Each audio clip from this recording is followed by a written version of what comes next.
It is Erev Tisha B'Av. What does that mean? It's the evening, the Erev of Tisha, the ninth of Av, the Hebrew month of Av.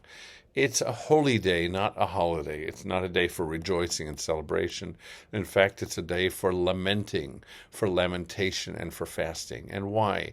The reason is because thousands of years ago, about 3,000 years ago, consider this. We had a temple that stood. It replaced the moving tabernacle that took us and that we took through the desert on our journey to the Promised Land. And when we finally arrived at Jerusalem, on top of the mountain, we built a temple. That temple was destroyed in the year 586 BCE, before the Common Era. And then again, it was rebuilt and destroyed again in the year 70 of CE, 70 of the Common Era, or some people would say 70 AD.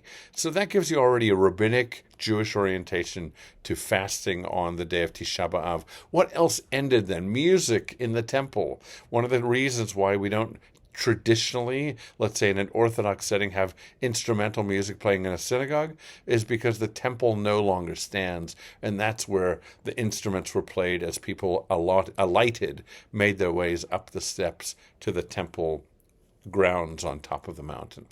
Now think about what happened more recently than that on this very same date, what makes it particularly auspicious and challenging and worthy of a day of fast and lamentation.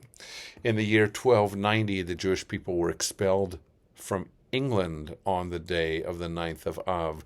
In the year 1306, the Jewish people were expelled from France in the year 1306. In the year 1492, you probably know the answer, the Jewish people were expelled from Spain. And the day that happens that the Nazis approved of what they called the final solution for the Jewish people was this day, the 9th of Av, in 1941. Now, you could say that that's auspicious, that it's somehow sacred, that maybe this is coming from God and other sources, other than human beings, or you could see that people said, let's choose this day of Jewish suffering to pile on more Jewish suffering. Right now in Israel, even though now it's the middle of the night there, it is Tisha B'Av, the 9th of Av, a day of fasting, of lamentation.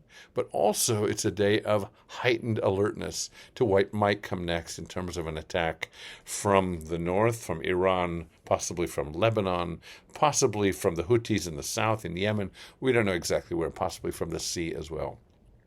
America, with the strong support of Israel, with the strong support, visible support, mighty support of the United States and allies, are ready for that attack, but we know there might be enormous suffering. So let's be prayerful, not only looking to the past, but looking to the present and the future as well. There's a difference between two similar terms. One is fearless, and the other is courageous. If I'm fearless, it means I'll walk toward that wild lion and know that it can't harm me, either because I know something about the lion or I know something about myself. That's fearlessness. Courageous is something else. Courage is walking toward the lion, let's say, that thing that I fear most that could cause me harm, with the awareness of the harm that it could cause, but nonetheless not letting that fear shrink me, stop me, even slow me down in my resolve. What do we say on Tisha B'Av? The 23rd Psalm.